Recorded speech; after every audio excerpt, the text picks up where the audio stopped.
Обвинител од Битола, чие име премиерот Христијан Мицкоски избегна да го каже, е соучесник во случајот Марковски, кој вчера на општо изненадување ја напушти државата со гаранција од 5 милиони евра. Изненаден од ваквиот епилог, Мицкоски изјави: И мислам дека тука има груба манипулација од еден локален јавен обвинител во висшето јавно обвинителство, кој што е соучесник во овој процес. И тоа нема така да заврши. Посебно, јас ако сакам да кажам име и презиме, ќе кажав име и презиме, не би сакал да шпекулирам со имења и презимења, затоа што доправа ќе има истрага и ќе следи истрага за овој процес.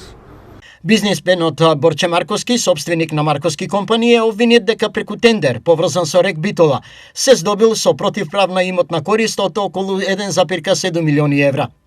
Според обвинението се работи за јавна набавка за монтажа на опрема за транспорт на јаглен во рудникот Живојно, при што Марковски и уште обвинети лица се товарат дека доставиле невистината документација за завршени работи, иако опремата не била целосно инсталирана и била оставена неискористена. Обвинителството тврди дека со тоа РЕК Битола извршил незаконита исплата кон компанијата, а предлага одземање на целиот износ од 1,7 милиони евра.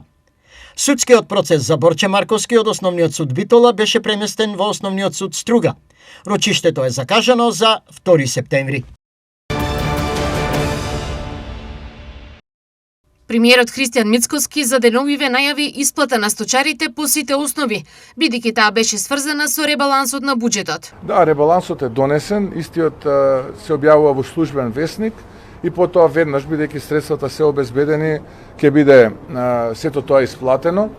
Мене ми е драго што од оние предизвици кои што ги има сточарите, а тоа е, да речеме, цената и вишоците кои што ги имаат, веќе ги немаат. Успеавме со една, би рекол, интензивна акција да тоа го надминиме. Веднаш потоа Мицкоски најави ред и дисциплина во секој сектор, бидејќи освен сточарите, предизвици има и владата. Но исто така и ние имаме одредени предизвици каде што се пријавени грла добиток кои што за 100 пати повеќе произведуваат млеко, например, од оние кои што вообичаено ги произведуваат, така што ќе треба малку тука и дисциплината да ја подобриме, бидејќи сепак тоа се народни пари, пари на граѓаните.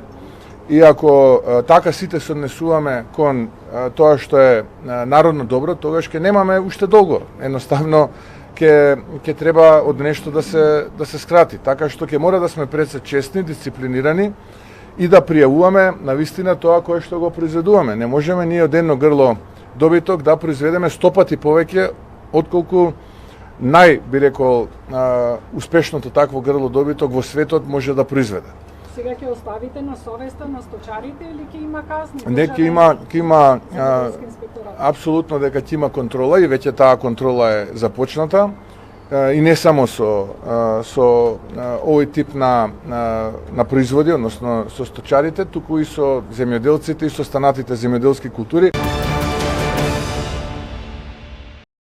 Председателот на СДСМ Венко Филипче на денешниот брифинг обвини дека премиерот Христијан Мицкоски избегнал да одговори на претеничките прашања поради, како што рече, оркестрирана блокада во собранието. Во меѓувреме, од власта порача дека новиот ребаланс на буџетот носи повеќе средства за здравството, образованието и социјалната заштита со цел подобрување на јавните услуги и заштитата на животниот стандард на граѓаните. Собранието одамна не ја извршува својата функција како што треба. Законите се носат по скратена постапка, се прекршува деловникот, а сега се злоупотребуваат и процедуралните механизми за да се избегне парламентарната контрола на владата.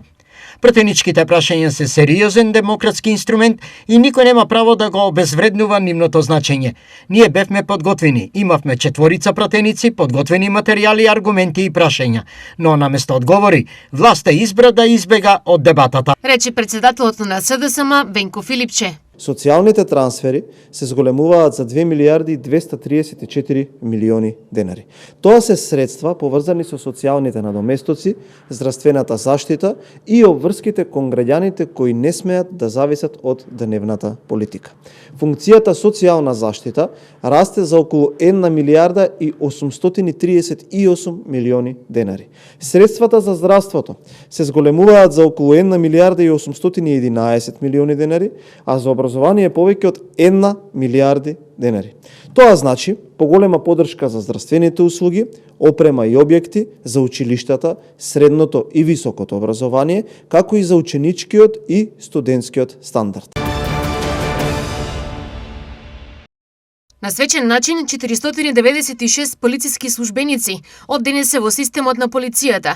Тие се дел од генерацијата 2025-2026 и со полагање на свечената заклетва, тие отпочнуваат со работа. Денес стоите пред нас како генерација што успешно ја помина обуката, ги совлада професионалните стандарди и покажа дека има капацитет да ја носи одговорноста што ја бара полициската професија. Успешна, долга и честна професионална работа на новите полицајци им посака и министерот за внатрешни работи Панче Тошковски. Со денешната свечена заклетва не добивате само работно место, туку прифаќате голема одговорност и ја преземате честа да ја носите униформата која граѓаните ја препознаваат како символ на редот, законот и сигурност. Полициската професија не е професија која што завршува со истекот на работното време. Таа е животен избор, повик кој бара храброст кога е најтешко, смиреност кога сите други се вознемирени, честност кога никој не ја гледа и човечност во секоја постапка. На свечената промоција беа прогласени најдобрите тројца од генерацијата 2025-2026, а тоа се Леонид Стефановски, Андреј Ацковски и Јован Тасевски. Денес стојам пред вас со голема чест и благодарност. Признанието што ми е дадено не го доживувам како личен успех, туку како признание на целата генерација 2025-2026. Тоа е резултат на заедничкиот труд, меѓусебната поддршка, дисциплината и станоста на секој кандидат што беше дел од оваа класа. Оваа генерација е прва со која успешно беше спроведен новиот модел на наменска основна обука, поделена на 3 специализирани модули. Обшта надлежност и сообраќај завршија 364 кандидати, гранични работи 78 и специјални полициски операции 54 кандидати. По повод илинденските празнувања, архиепископот Охридски Македонски, господин Стефан, заедно со Светиот архиерейски синод, упати послание исполнето со мир, благослов и повик за духовно и национално единство. Илинден не е само празнично одбележување, туку и сеќавање кое што преобразува, кое што не подсетува на богоугодните дела на светиот пророк Илија, но и на славните илинденци. Се наведува во посланието. Посебно е нагласена улогата на светиот пророк Илија како чувар на Божиот завет, сведок на верата и будител на совеста, чиј пример останува духовен патоказ и во денешното време. Неговиот живот е сличен на историјата на македонскиот народ, која е исполнета со страдања, но и со надеж, со порази, но и со воскреснувања. Подсетува господин Стефан. Во посланието се подсетува и на трите илиндена во македонската историја: Илинденското востание од 1903 година, Асном од 1944 и осамостојувањето во 1991 година. Сите три илиндена не се само датуми, туку се сведоштва дека Македонија постоела и постои и дека живее во срцата на своите чеда. Стои во посланието. Индустриското производство во јуни, оваа е за 6,5% поголемо од јуни минатата година, пресмета Државниот завод за статистика. Пораст има кај интермедијарните производи, освен енергија за 11,7%, капитални производи за 8,6%, трајни производи за широка потрошувачка исто така за 8,6% и нетрајни производи за широка потрошувачка за 2%, додека опаѓање бележи кај енергијата за 11,1%. Индустриското производство во секторот рударство и вадење камен во јуни 2026 година во однос на јуни минатата година бележи опаѓање од 3,8%. Во секторот преработувачка индустрија бележи пораст од 7,9%, а во секторот снабдување со електрична енергија, газ, пари и климатизација опаѓање од 8,2%. Индексот на индустриското производство во периодот јануари-јуни 2026 во однос на периодот јануари-јуни 2025 година изнесува 100,9. Полскиот државјанин Бартоломеј Краковјак призна дека ги оскверневил статуите на Богородица и го запалил на дворешниот олтар на црквата Свети Јаков во Меѓугорје. Тој пред судот на Босна и Херцеговина изјавил дека сакал да го привлече вниманието кон своето верување дека јавувањата на Богородица и тврдењата на визионерите се измама. Според обвинителството, действијата биле планирани неколку месеци, а за него е побаран притвор поради опасност од бегство и повторување на делото. Според медиумските информации, тој не покажал кајање и наводно изјавил дека би ги повторил своите постапки. Силни шумски пожари го зафатија Балканот, а најтешка е состојбата во Грција и Турција. Високите температури, долгата суша и силните ветрови го забрзаа ширењето на огнената стихија, поради што илјадници жители и туристи се евакуирани од загрозените подрачја. Во Грција најкритично е на островот Крит, каде пожарите однесува и човечки животи, а голем број населби беа евакуирани. Огнот бесна и на други острови, меѓу кои Парос, Лесбос и Сирос. Во Турција пожарите во Анталија и Мугла оштетија домови и принудија стотици жители да ги напуштат своите куќи. 4 плажи во Црна Гора беа затворени за капење откако анализите покажаа загадување на морската вода со фекалии. Црвените знамиња се поставени на плажите Жукотрелица 2 и 3, во Бар, како и на Славонска плажа 1 и Пржново Будва. Проблемот бил забележен откако од канализацијски испусти кај поранешните ресторани ББ и Амфора во Бар се излевала матна течност со непријатен мирис директно во морето. Надлежните служби извршиле нови мерења, пошто дел од плажите повторно добиле дозвола за капење, но забраната за плажата Пржново Будва останува во сила поради се уште незадоволителниот квалитет на водата. Во финална фаза е реконструкцијата на една од најфреквентните улици во општина Пробишти, улицата Јаким Стојковски. Останува уште да се постави вториот асфалтен слој, најави денеска градоначалникот Тони Тоневски. Се работи за проект кој што и во вкупна вредност од 200.000 евра. Рокот за завршување е 1 септември. Јас се надевам дека ќе биде завршен пред тоа. Што опфаќа проектот за обнова на оваа улица? Во овој проект се опфатени комплетно промена на целиот асфалтна површина, подобрување на подлогата, ставање на 2 слоја на асфалт, еден од 7 см стабилизирачки и еден порамнувачки од 5 см, значи вкупно 12 см асфалт, како и целосна реконструкција и изградба на нови тротоари од двете страни на улицата. По завршувањето на оваа градежна активност следува целосна реконструкција на една од улиците во централното градско подрачје. Отпочнуваме уште еден проект во централното градско подрачје, а тоа е реконструкција на улицата Никола Карев. Се работи без престан, посветено и токму затоа речиси сите градежни активности во Пробишти се завршени пред предвидениот рок. Истото се однесува и за оваа улица, а локалните власти се надеваат дека со исто темпо ќе се завршат и останатите планирани градежни зафати. Од септември започнува процесот на оптимизација во образованието во општина Карбенци, најави денеска на прес-градоначалникот Виктор Паунов, истакнувајќи дека општината и менаџментот на општинското основно училиште Страшо Пинџур целосно се на страната на учениците и родителите, бидејќи затоа што секогаш тие се на прво место кога е во прашање интересот на нив и на најмалите, тоа се учениците. Затоа ние цврсто ќе стоиме во оваа борба да успееме до крај и да го почитуваме законот, но и да успееме да имаме подрачни училишта во повеќе населени места. Паунов ги демонтира информациите за дел од подрачните училишта во село Крупиште и Долни Балван дека ќе бидат затворени. Ова е неточна информација.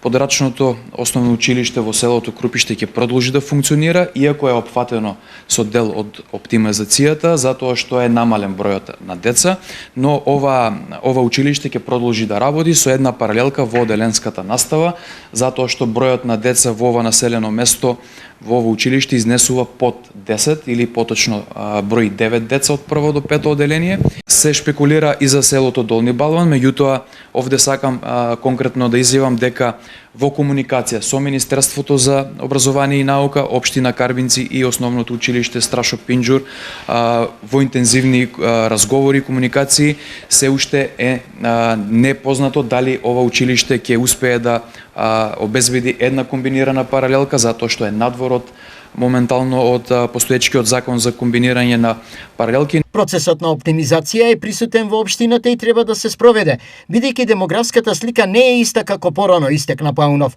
додавајќи дека оптимизацијата ќе се спроведе етапно, така што општината и менеджментот на училиштето, согласно законската регулатива, ќе гледа таа да не биде на штета на учениците, родителите и подрачните училишта.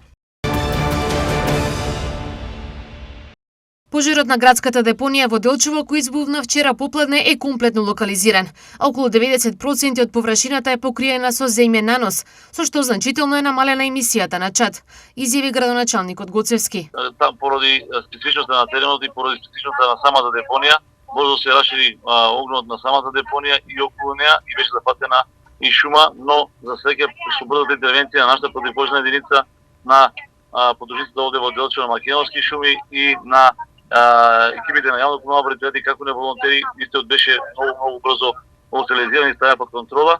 Потоа се пристапи со затрупување со земен нанос на самата депонија и беше значително некаде касно во ноќта, некаде во 21:30, значително намален емисијата на чад. За сега на вистината депонијата оваа година за прв пат е многу средена со наноси од земја и благодарение на тоа немаше некој посериозен поголем пожар.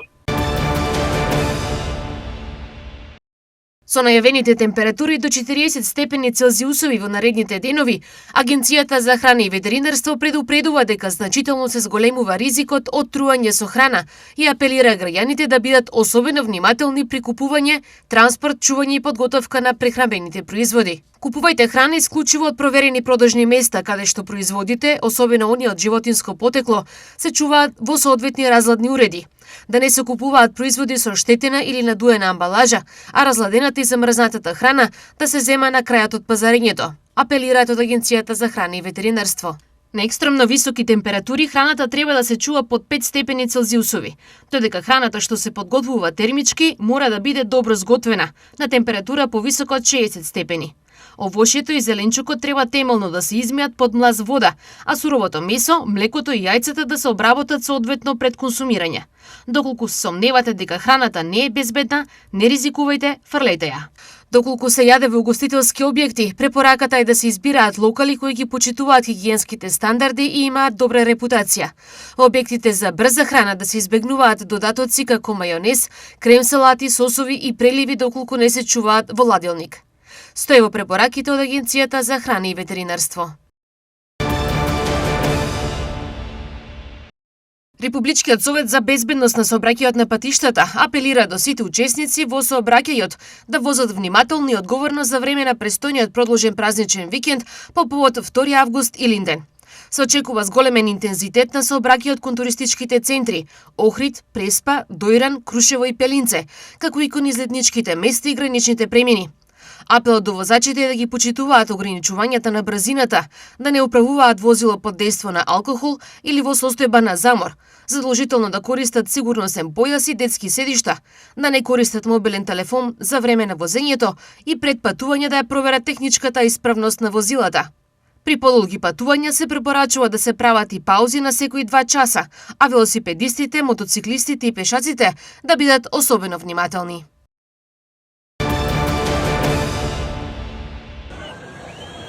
Речиси 49.000 мигранти пристигнале од Мароко во шпанската северноафриканска енклава Сеута во изминатите 24 часа, според проценките на локалните власти.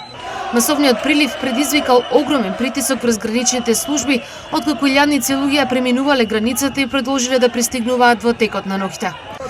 Ситуацијата останала напната и во следните часови, додека надлежните служби се обидувале да воспостават контрола. Сеута, која е под шпанска управа и се наоѓа на северниот брег на Африка, со години е една од главните точки за мигрантите кои се обидуваат да влезат на европска територија.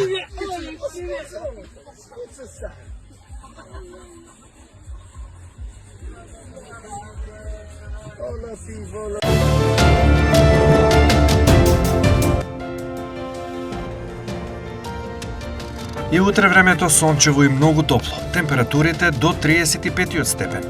Ветрот ќе дува со брзина од 8 км на час. Влажноста на воздухот ќе биде 27%. Температурите по градови се следните: Штип и Карвенци со по 35 степени, Пробиштип 33. Температурата во Чешиново, Облешево и Кочани до 34 степен.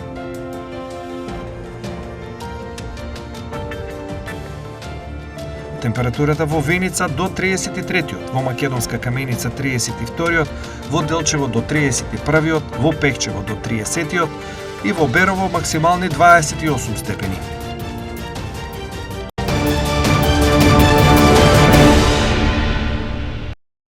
Православните верници утре се спомнуваат за преподобна Макрина. Католиците на Алфонс Лигуори.